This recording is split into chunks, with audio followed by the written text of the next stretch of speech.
रहमतुल्लाहि व बरकातुहू। अजीज़ तलबा, आज हम लोग पढ़ेंगे एक्सरसाइज नंबर 10। ये एक्सरसाइज है हम लोग पास्ट कंटिन्यूअस टेंस अफर्मेटिव की। आइए कबल इसके कि हम इस एक्सरसाइज को पढ़ें, इसका जो नियम है एक बार फिर जान लेते हैं ताकि इसको करने में आसानी हो। देखिए, लेसन नंबर 10 है past continuous tense affirmative sentences. आदर्श वाक्य मॉडल सेंटेंसेस, नमूने के तौर पर जुमले, हिंदी वाक्य अंग्रेजी अनुवाद। लता घर जा रही थी, लता वाज गोइंग होम। वो सो रहा था, ही वाज स्लीपिंग। वे खेल रहे थे, दे वर प्लेइंग। तुम पुस्तक बेच रहे थे, you were selling the book. इस काल के वाक्यों की पहचान पास्ट कंटिन्यूअस टेंस के हिंदी वाक्यों के अंत में रहा था, रही थी, रहे थे आदि शब्द आते हैं और इसमें काम का लगातार होना पाया जाता है। पहचान समझ गए ना? पास्ट कंटिन्यूअस टेंस की पहचान क्या है कि हिंदी जो जुमले होते हैं या उर्दू जो जुमले होंगे उसके आखिर में रहा था, रही थी, रहे थे वगैरह अल्फाज पाए जाएंगे। ठीक है, और इसमें काम का लगातार होना पाया जाता है, यानी काम मुसलसल होना पाया जाता है। नंबर 2 देखिए, इस काल के वाक्यों में समय की अवधि यानी पीरियड ऑफ टाइम नहीं होता। इसमें टाइम का जिक्र नहीं होता है, काम लगातार पाया जाएगा, लेकिन ये जिक्र नहीं होगा कि कितने बजे से ये काम चल रहा है, इस बात का जिक्र नहीं होगा। हाँ, पीरियड ऑफ टाइम ये आप पाएंगे पास्ट परफेक्ट कंटिन्यूअस टेंस में। उसकी पहचान भी रहा था, रही थी, रहे थे होंगे, लेकिन वहां पे टाइम का जिक्र दिया हुआ होगा। जैसे मैं सुबह से पढ़ रहा था, वो 1 घंटे से खेल रहा था, इस तरीके से जुमले होंगे वहां। लेकिन रहा था, रही थी वहां भी होगा और रहा था, रही थी यहां भी है। तो अब दोनों में फर्क ये है कि वहां पर टाइम का जिक्र होगा, यहाँ टाइम का जिक्र नहीं है। इसके बाद में देखिए अनुवाद के नियम, जो तर्जुमा करेंगे हम हिंदी से अंग्रेजी में, उसके जो कायदे हैं उनके बारे में ये बात कर रहे हैं। पास्ट कंटिन्यूअस टेंस के वाक्यों में था, थे, थी का अनुवाद वाज या वर से करो। यानी आप कोई हिंदी वाक्य देख रहे हैं जुमला और उसके आखिर में था है, थी है, थे हैं, तो अब इसकी अंग्रेजी आप वाज वर लाएंगे। वाज या वर के बाद क्रिया की पहली अवस्था में इंग लगाकर प्रयोग करो। कह रहे हैं कि वाज वर लाएंगे, उसके बाद में क्रिया की पहली अवस्था यानी वर्ब की फर्स्ट फॉर्म में आईएनजी लगाकर इस्तेमाल करोगे। और वाज या वर का प्रयोग 7वें पाठ में दिए हुए नियमों के अनुसार करोगे। यानी वाज वर का इस्तेमाल आपको पाठ नंबर 7 यानी सबक नंबर 7 में ये बताया गया था कि वाज का इस्तेमाल होगा अगर आपका सब्जेक्ट वाहिद है, और वर का इस्तेमाल होगा अगर आपका सब्जेक्ट जमा है, तो वहां पर होगा। अच्छा साहब, जब हम हिंदी से अंग्रेजी बनाएंगे तो इसकी सूरत ये होगी कि सबसे पहले हम फाइल को लाएंगे। क्या लाएंगे? सबसे पहले जुमले में फाइल को ढूंढेंगे। जैसे आप यहाँ मिसाल पढ़ गए थे, इस मिसाल पर एक बार फिर गौर कीजिए। लता घर जा रही थी। अब लता घर जा रही थी, इस हिंदी जुमले पर हम गौर करेंगे अंग्रेजी बनाने के लिए। तो सबसे पहले हम इसमें फाइल तलाश करेंगे। फाइल कहते हैं करने वाले को, तो इसमें करने वाला, जाने वाला कौन है? लता है। तो सबसे पहले लता की अंग्रेजी हम लिखेंगे लता। उसके बाद में जो वाज या वर हेल्पिंग वर्ब है वो लेकर आएंगे और फाइल के हिसाब से लाएंगे। तो चूंकि लता यहाँ वाहिद है इसलिए वाज आ जाएगा, लता वाज। अब इसके बाद में वाज के बाद वर्ब की फर्स्ट फॉर्म में आईएनजी लगाकर लाएंगे, तो गो फर्स्ट फॉर्म है, इसमें आईएनजी गोइंग हो जाएगा। अब होम यानी मफूल। इसी तरीके से वो सो रहा था, इस जुमले में भी हम फाइल तलाश करेंगे तो ही है। फिर वर्ब हेल्पिंग वर्ब वाज है, वाज लेकर आएंगे इसलिए ही वाहिद है। उसके बाद में वर्ब की फर्स्ट फॉर्म में आईएनजी लाएंगे तो ही वाज स्लीपिंग हो जाएगा।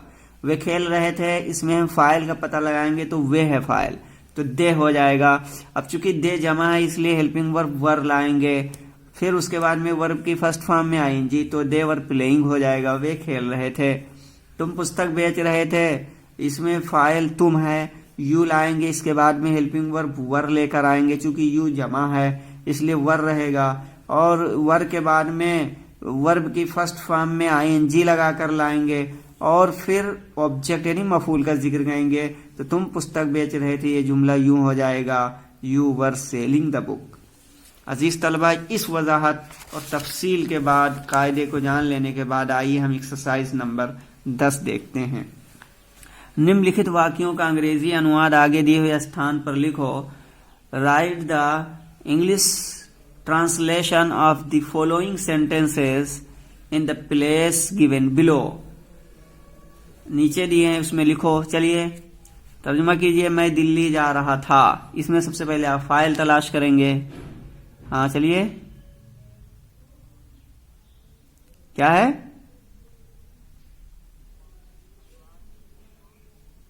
हाँ, I was going to Delhi. I am नहीं रहेगा, इसमें फाइल आई है इसलिए वाज आएगा। आई के साथ हमेशा वाज रहेगा यहाँ पे पास्ट में। तो I was going to Delhi. वे पुस्तक खरीद रहे थे, इसकी बनाइए। They were buying the book. तुम घर से आ रहे थे। From the house. You were coming from the house. ठीक है, अच्छा बनाया। वो हंस रहा था।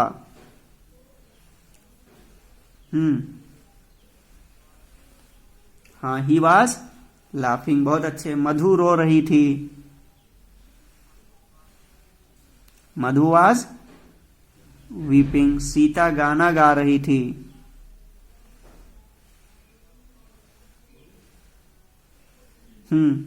ठीक है, Sita was singing a song. सूरज निकल रहा था। राइजिंग। ठीक है, द सन वॉज राइजिंग। सूरज निकल रहा था। तुम्हारा भाई मैच खेल रहा था। ठीक है, your brother was playing match या द मैच। अब ये हिंदी से इंग्लिश बनाया आपने। अब यहाँ इंग्लिश जुमले दिए जा रहे हैं, इनको हिंदी में ट्रांसलेशन करना है। निम्नलिखित वाक्यों का हिंदी अनुवाद नीचे दिए हुए स्थान पर लिखो। Write the Hindi translation of the following sentences in the place given below. चलिए। I was going to hospital. ठीक है, मैं अस्पताल जा रहा था। बहुत अच्छे। My sister was buying fruits. ठीक है, मेरी बहन फल खरीद रही थी। He was laughing. ठीक है, बहुत अच्छे। वो हंस रहा था। You were bathing. हाँ, तुम स्नान कर रहे थे, गुस्ल कर रहे, नहा रहे थे।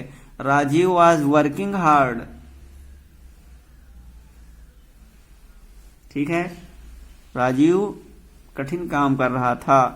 अब यहाँ फ्रूट्स की फल, वर बाथिंग नहा रहे थे, हार्ड कठिन। अजीज तलबा, ये एक्सरसाइज मुकम्मल हुई। अब पास्ट कंटिन्यूअस टेंस का जो अफर्मेटिव सेंटेंस था ये मुकम्मल हुआ। और मैंने आपको जैसा बताया था कि कोई भी टेंस हो उसके जुमले 3 तरीके से होते हैं। एक अफर्मेटिव, नेगेटिव, इंट्रोगेटिव होता है। तो अफर्मेटिव की बात खत्म हुई। अब past continuous tense negative sentences यानी नेगेटिव जुमले की बात हो रही है। यहाँ आदर्श वाक्य मॉडल सेंटेंसेस। लता घर नहीं जा रही थी। Lata was not going home. Negative में ऐसा जुमला होता है जिसमें नहीं का जिक्र होता है। लता घर नहीं जा रही थी। Lata was not going home. वो नहीं सो रहा था। He was not sleeping. वे नहीं खेल रहे थे। They were not playing. तुम पुस्तक नहीं बेच रहे थे। You are not selling the book. अनुवाद के नियम यानी तर्जुमा करने का तरीका क्या है? पास्ट कंटिन्यूअस टेंस के निषेधात्मक यानी नेगेटिव सेंटेंसेस, मनफी जुमला जिसे उर्दू में कहते हैं, वाक्यों का अनुवाद करते समय यानी ऐसे जुमले का तर्जुमा करते वक्त वाज या वर और इंग लगी हुई क्रिया की प्रथम अवस्था यानी फर्स्ट फॉर्म के बीच में नॉट लगाओ। उदाहरण 1 से 4 देखो। उदाहरण 1 से 4 देखो। जैसे लता घर नहीं जा रही थी तो लता वाज नॉट गोइंग। यहाँ पे नॉट का इस्तेमाल वाज जो हेल्पिंग वर्ब है उसके और गोइंग जो मेन वर्ब है इन दोनों के बीच में लगाया जाएगा, यानी वाज और जो मेन वर्ब है इसके बीच में नॉट का इस्तेमाल होगा। यही चीज इसमें बता रहे हैं और बकिया कायदा ऊपर जो पढ़ चुके हो उसी हिसाब से रहेगा। इसमें कह रहे हैं कि पास्ट कंटिन्यूअस टेंस के निषेधात्मक यानी निगेटिव वाक्यों का अनुवाद करते समय वाज या वर और इंग लगी हुई क्रिया की प्रथम अवस्था यानी फर्स्ट फॉर्म के बीच में नॉट लगाओ। उदाहरण 1 से 4 देखो। वाज या वर का प्रयोग 7वें पाठ में दिए हुए नियम के अनुसार करो, यानी अगर आपका फाइल वाहिद है तो वाज इस्तेमाल करोगे और अगर जमा है तो वर का इस्तेमाल होगा। अब इसका फार्मूला देख लीजिए, यानी ये फार्मूला रूल यानी कैसे बनाएंगे हिंदी से अगर हम अंग्रेजी बनाना चाहते हैं तो क्या क्या पहले लाएंगे। तो सबसे पहले सब्जेक्ट यानी फाइल लेकर आएंगे, उसके बाद में वाज या वर लाएंगे। फाइल के हिसाब से फाइल अगर आपका वाहिद है तो वाज ले आएंगे सब्जेक्ट के बाद, और अगर फाइल जमा है तो वर ले आएंगे। उसके बाद में नॉट लाएंगे, फिर वर्ब की फर्स्ट फॉर्म में आईएनजी लाएंगे, फिर ऑब्जेक्ट यानी मफूल लाएंगे। ये इसका फार्मूला है। निम्नलिखित वाक्यों का अंग्रेजी अनुवाद नीचे दिए हुए स्थान पर लिखो। तुम भाग नहीं रहे थे, वे नहीं नहा रहे थे, तुम मैदान में नहीं खेल रहे थे, संजीव नहीं रो रहा था, लड़के शोर नहीं मचा रहे थे, सीता नहीं सो रही थी, सीता नहीं सो रही थी, संजीव नहीं रो रहा था, लड़के शोर नहीं मचा रहे थे, सीता नहीं सो रही थी, तुम खाना नहीं खा रहे थे, वो चाय नहीं पी रहा था। सहायता भाग रहे थे, वर रनिंग, मैदान फील्ड, शोर मचा रहे थे, टू मेक नॉइज, खाना फूड, चाय नहीं पी रहा था, वाज नॉट टेकिंग टी। इसके बाद में अंग्रेजी है उसका हिंदी में करना होगा, उस जुमले को भी देख लिए। निम्नलिखित वाक्यों का हिंदी अनुवाद नीचे दिए हुए स्थान पर लिखो। Ram was not running, they were not playing, Savita was not reading, he was not drinking milk, they were not making a noise, सहायता playing खेलना, drinking पीना, noise शोर। अजीज तलबा, ये आपका था पास्ट कंटिन्यूअस का नेगेटिव सेंटेंसेस। अब इंशाल्लाह हम लोग कल एक्सरसाइज पढ़ने के बाद इसकी पास्ट कंटिन्यूअस टेंस इंट्रोगेटिव को पढ़ेंगे। आज के लिए बस इतना ही, फिर मिलेंगे अगली वीडियो में। अस्सलाम वालेकुम वरहमतुल्लाहि वबरकातुहू।